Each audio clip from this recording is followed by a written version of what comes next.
So I know obviously this has had a lot of impact on individuals. I was just wondering if you guys have ever looked at the impact of Immanuel in community.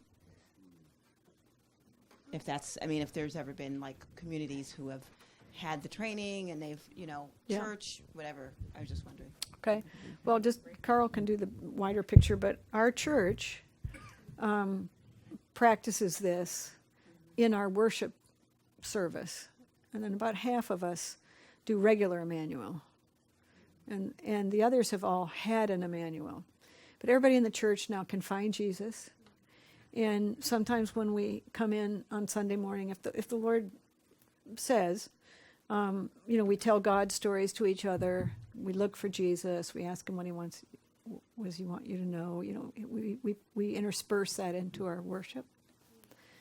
And there's quite a bit of growth in people in church. So that's one community thing. Okay, you want to pass it back? Michelle wants to say something. I'm sure Karl does. It's kind of a different topic then. Do you have anything else on that to answer that? I don't want to interrupt that. We're eagerly watching that. I wish we had more, because there's a number of churches where the pastor, the leadership is trying to bring it into the church, like our church. Charlotte is, in every way she can think of, trying to bring this into our whole congregation.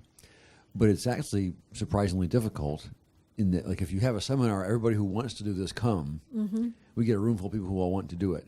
If you go to an established community, a workplace or a church or whatever, and you say, here's what we want to do, there are an amazing amount of people who are just like, I don't want to talk about my stuff. I don't want to be vulnerable. I don't want to go get my healing. I mean, there's all kinds of, and often it's not even fully conscious. So they'll have 100 excuses. I mean, unconsciously they're terrified to be vulnerable and go work on their painful stuff that they've been spending their whole life running away from. And they often won't even say that. Their verbological explainer will give you 100 reasons how come it's not possible, or they'll even just agree to it and not show up. So what we're trying, in the places, the churches, there's some families that are trying to kind of weave it into the whole family. We're trying to, anyone who will do it.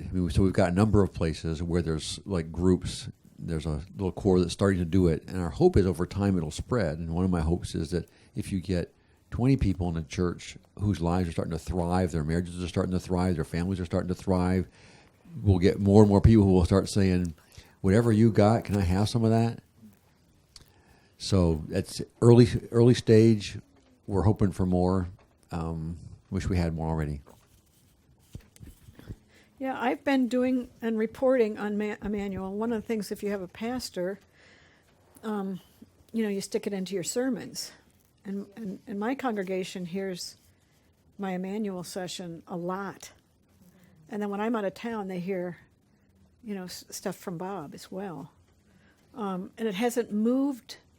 You'd think people would say, wow, I want to know Jesus and experience him that way. It hasn't moved some of the people in our congregation. And I've been talking about it since we started.